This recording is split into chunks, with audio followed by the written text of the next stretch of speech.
I believed love meant routine. The spoon taps, the folded newspaper, her kiss before work. We moved like clockwork, and I called it devotion. But the night she left her phone on the counter, glowing with a message that wasn't for me, I saw the cracks. The truth didn't shout. It whispered, settled like ash, and left me sifting through the ruins of a life I thought was solid. I used to believe in the quiet rhythm of our marriage. The little jokes that circled back again and again. The routines that felt like ritual. The way she tapped her spoon twice against the coffee mug before drinking. The way I folded the newspaper in half before setting it on the counter. Every morning she kissed me on the cheek before work. Every evening she asked how my day was. Every night we slid into the same bed with the same sense of order. I told myself this was love. Not the kind of love that made headlines or set songs on fire. The kind that was steady and ordinary and built to last. I believed in that version because it was easy. Because it asked nothing from me but presence. Because I thought safety was the highest prize a man could win. Looking back, I see how much of that safety was an illusion. How the comfort I wrapped myself in was more like a blanket over my eyes. I never thought to check the stitches holding it together. Never thought she might be pulling them loose one by one while still smiling across the dinner table. I thought routine meant devotion. I thought laughter meant honesty. I thought the way she leaned her head against my shoulder during television reruns meant the foundation was firm. I was blind in the most willing way a man can be. The night it all changed began like any other. We had dinner. We rinsed the dishes. She mentioned being tired. She moved toward the bathroom and the steam soon rose behind the closed door. Nothing unusual. Nothing that sounded like a warning. But her phone sat glowing on the kitchen counter. That detail sticks in my mind like a thorn. She almost never left it there. Always pocketed. Always close. That night she left it. That night the screen lit up. A message waiting in the glow. I still remember the words. Can't wait to see you again, with a small red heart at the end. My chest went hollow. My hands froze on the edge of the counter. The rational part of me scrambled. Maybe it was a joke. Maybe it was a coworker. Maybe it was one of those scams that pretended affection to bait replies. I told myself that, but the voice inside me was already laughing. The voice already knew. I had carried enough suspicion in silence to recognize its shape. It was not new. It was only hidden. I picked up the phone. My thumb slid across the screen without hesitation. She never locked it. She never thought she had to. The messages spilled open like a trapdoor under my feet. Dozens of them. Long threads of words full of heat and private promises. Photos where her smile reached heights I had not seen in years. Nights spent on the phone after I had fallen asleep. Plans I had no part in. She had not slipped into another story for a brief thrill. She had built another world. I scrolled and scrolled. Each line carved away another piece of the life I thought I knew. Each photo showed me a version of her that did not belong to me anymore. I felt both numb and sharp at once. The kind of feeling where you cannot tell if you are drowning or frozen. I sat there waiting without knowing I was waiting. Her footsteps padded down the hall. The door opened. Steam trailed behind her. She was wrapped in a towel. When she saw me with her phone in my hand, she stopped cold. Her lips trembled. Her eyes widened. The look told me everything before her words could. It is not what you think, she whispered. The tears betrayed her. In that moment, I knew the truth had been walking beside me long before I saw it on the screen. I had lost her long before I caught her. The marriage was only a shell, and I sat inside it like a man who still believed the walls were solid. That was the night the world I trusted collapsed into silence. She stood there in the doorway, clutching the towel with one hand while the other hovered like she might reach for the phone but thought better of it. Her eyes were wet. Her lips moved as if to form more words, but nothing came out. I remember how strange it felt to watch her fight for air in that silence, because all I could think was how many times she had looked calm and collected while she carried on her second life. That contrast burned through me harder than any confession could. I did not shout. I did not break anything. I did not demand explanations. I only placed the phone gently on the counter as though it were some fragile artifact dug out of the ground. Then I leaned back in the chair and looked at her like I was studying a stranger who happened to wear the face of my wife. She begged me to listen. She begged me to believe that I was still the one she loved. She spoke about confusion and loneliness and mistakes. The words spilled fast. They tangled together. She swore she never meant for it to happen. She swore she had not planned it. She swore the messages only told half the story. I listened because that is what I had always done. I had always been the steady ear, the calm presence, the man who did not stir the water too much. But while I listened, another voice in me kept saying, "You already know the truth. You saw it written plainly. You saw the spark in her eyes for someone else. You felt the absence of that spark in your own home for years." She had given her best self away while saving only the routine for me. That was the raw truth. She reached across the counter for my hand. I did not pull away. I let her hold it. I wanted to feel if there was still something in that grip that tied us together. But it felt light, felt rehearsed. Her hand was soft but empty. The same hand that used to lock with mine during long walks now carried no weight of belonging. I told her I needed air. I stepped outside into the night. The street was quiet. The hum of insects filled the gaps where my own thoughts could not settle. I sat on the porch and tried to remember the first time I noticed her drifting away. It might have been when she started staying late at work. It might have been when she laughed too hard at her phone. It might have been when she kissed me goodnight with her eyes still half on some unseen distraction. The signs had been there like cracks in a wall. I had painted over them with routine. She joined me outside, still wrapped in the towel. She sat on the step beside me and leaned her head against my shoulder like nothing had changed. For a brief moment, I almost let myself slip back into the habit. The warmth of her skin, the familiar scent of soap. It was almost enough to trick me. But then I remembered the photographs. The words typed in her voice but meant for someone else. That was enough to push me upright. I walked a few steps down the driveway. She called after me. Her voice cracked in the dark. I realized then that betrayal does not feel like fire. Feels like ash. Settles slow. It drifts into every corner. It makes even the cleanest air heavy. And no matter how deep you breathe, it never fills you the same again. That night I slept on the couch. She stayed in the bedroom. The distance between us was only a few yards, but it felt like a canyon carved out in silence. I stared at the ceiling until dawn. I thought about how a man can live years beside someone and still not see who she really is. I thought about how routine is not safety but camouflage. I thought about how the person who feels like your refuge can be the one digging a tunnel under your foundation. When the sun rose, I knew nothing in my life would look the same again. The morning after had a strange stillness to it. I brewed the coffee the same way I always did. She shuffled into the kitchen in her robe the same way she always did. The motions looked identical to every other morning of our marriage, but the air between us was cut with sharp edges. I poured her a cup without asking. She murmured thanks. Her eyes stayed on the floor. We sat across from each other at the table like two actors who had forgotten the script. She tried to speak. Her voice was hoarse. She wanted to explain. She wanted to fill in blanks with words like stress and loneliness and misunderstanding. She wanted to build a story where her betrayal was something accidental, like slipping on ice. I listened, but inside I kept hearing that message on the phone again. Can't wait to see you again with the small red heart. Nothing about that sounded accidental. Nothing about the photographs looked like a stumble. That was desire. That was intention. That was joy pointed in another direction. I asked her if she loved him. She froze.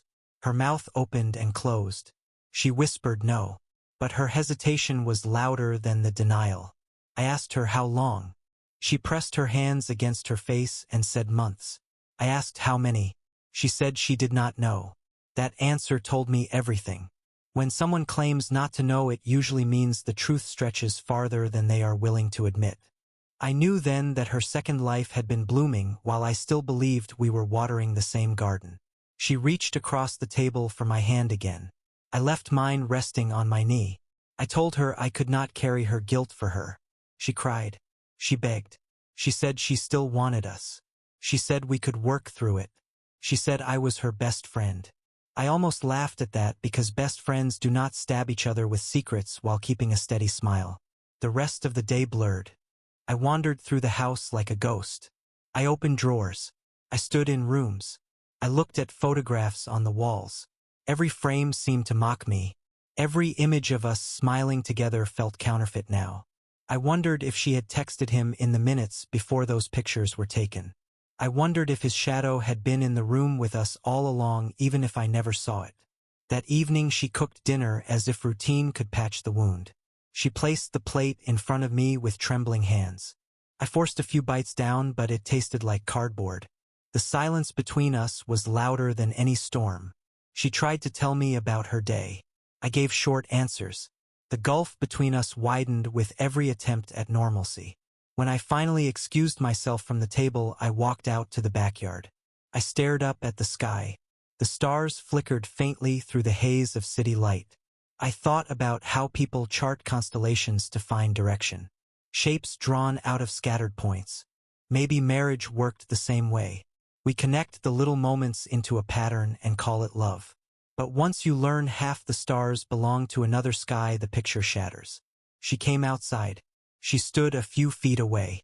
She said my name like it was a plea. I did not answer. She asked if I was leaving. I said I did not know yet. That was the truth.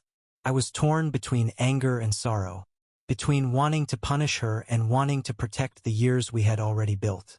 But beneath all of it there was a strange calm, a realization that I could not unsee what I had seen. That knowledge settled into me like stone. That night I returned to the couch. She stayed in the bedroom again. We lived under the same roof, but the house already felt divided like two kingdoms preparing for war. And as I lay awake staring at the ceiling once more, I knew the days ahead would not just test my patience. They would test the very meaning of loyalty and truth. The days that followed unfolded like a slow unraveling. She moved carefully around me as if I were a wounded animal that might snap without warning. I moved through the house like a tenant instead of a husband. We exchanged short words about groceries or laundry, but the core of our lives remained untouched. She tried to fill the silence with apologies. I let them fall to the floor. I did not want explanations dressed as excuses. I wanted the truth, but the truth was already written in the messages I had read, and nothing she could say now would change the ink. At work, I pretended nothing was wrong. I smiled. I nodded. I handled tasks, but the betrayal sat in my chest like a stone, and every conversation with colleagues felt shallow. I started noticing how many of them mentioned their spouses in casual ways. A lunch packed by a wife. A text from a husband reminding them to pick up milk. Little reminders of lives built on trust. I wondered how many of those stories were true and how many were like mine. Polished surface with rot underneath. Nights became the hardest. She still slept in the bedroom and I still claimed the couch. The springs dug into my back, but I preferred the ache to the weight of lying beside her. Sometimes I would hear her cry behind the closed door. Sometimes I would hear her pacing. I never went in. I had given her my loyalty for years. Now I kept my distance. One evening she asked me to sit at the table with her. She placed her phone in the middle between us. She said I could go through it if I wanted. She said she had ended things. She said the messages were gone. I stared at the device. I felt no urge to pick it up. I told her erasing words does not erase actions. I told her deleting his name does not delete the memories. She broke down. She swore she still loved me. She swore I was her home. I reminded her that a home without a foundation collapses. She had already taken a sledgehammer to ours. That night I walked through the neighborhood. The houses all glowed with warm yellow lights. Families inside watching television or sharing meals. I imagined the laughter, the casual touches, the feeling of belonging. I wondered how many of those lights covered secrets. How many doors hid the same kind of double life that had been hiding in mine. Betrayal makes you suspicious of everything. It makes the world itself feel dishonest. I returned home close to midnight. She was sitting on the couch waiting for me. She asked if I hated her. I told her hate was too simple. I told her what I felt was emptier and heavier than hate. Hate at least has fire. This was ash. She nodded like she understood. But I could see she wanted me to fight. She wanted me to burn with anger because anger still means connection. My calm silence was worse for her. It meant the rope tying us together was fraying without sound. As I lay down later, I thought about how love is not destroyed in a single moment. It erodes quietly until one day the collapse is visible. Her affair was not the spark. It was only the final crack that split everything open. The real destruction had been creeping for years, and I had been too content with routine to notice. By the fourth night of this new arrangement, I realized something startling. The couch no longer felt temporary. The house itself no longer felt like ours. And the life we had built no longer felt like something I needed to salvage. What I needed now was clarity. What I needed was distance.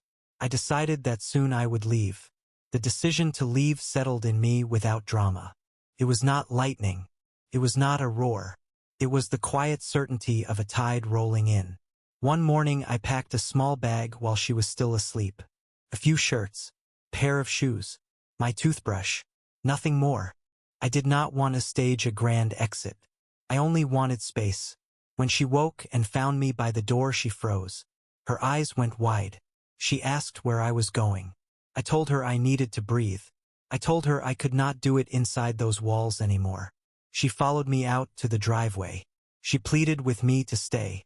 She said we could see a counselor. She said people recover from worse. She said we could rebuild. I looked at her and thought about how easy those words sounded when spoken by someone who had already chosen another life behind my back.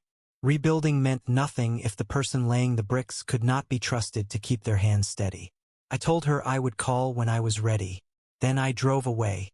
I stayed in a cheap motel on the edge of town. The kind with humming neon and thin curtains that let the parking lot lights seep through.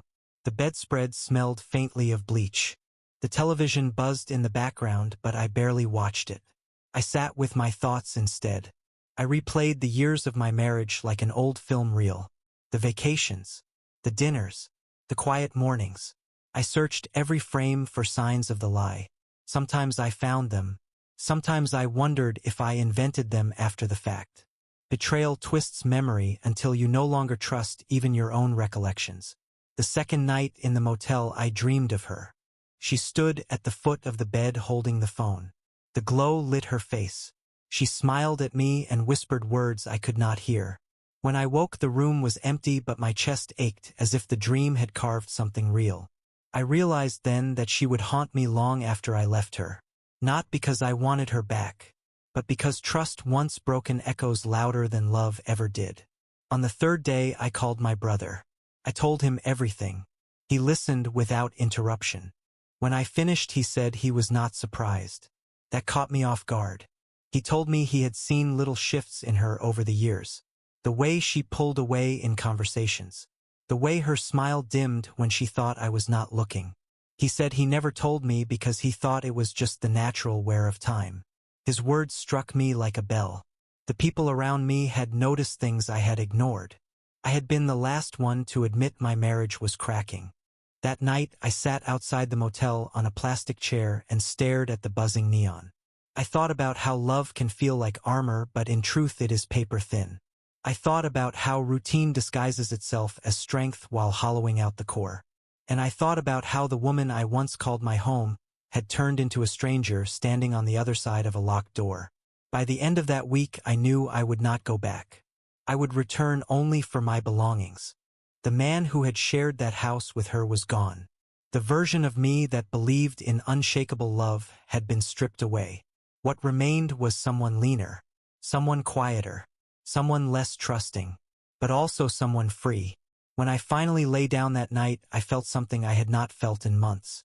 A sense of peace, fragile but real, like the first clean breath after walking out of a burning room. I returned to the house on a Saturday morning. She was there waiting at the kitchen table with 2 cups of coffee already poured. She looked smaller than I remembered. Tired, fragile, but also defiant in some quiet way. She asked if we could talk. I told her talking would not change what had already been written. She said she had ended it. She said she wanted us to fight for what we had. She said the years mattered. I stood there with my duffel bag and told her the years had been buried under lies. She wept. I did not. I moved through the house like a collector gathering relics. Clothes from the dresser. A stack of books I had not finished. A box of old photographs. I left most of the framed pictures on the walls. I could not bring myself to take them. They belonged to a life that no longer existed. She followed me from room to room asking if this was really the end. I told her it had ended the moment I saw the message light up on her phone. The rest had only been echoes. When I carried the last bag to the car, she grabbed my arm. Her grip trembled. She said she would never forgive herself. I told her forgiveness was not mine to give anymore. She asked if I would ever trust again. I told her I did not know. Then I closed the door behind me and drove away. I rented a small apartment downtown. Sparse walls. A mattress on the floor. A coffee maker on the counter.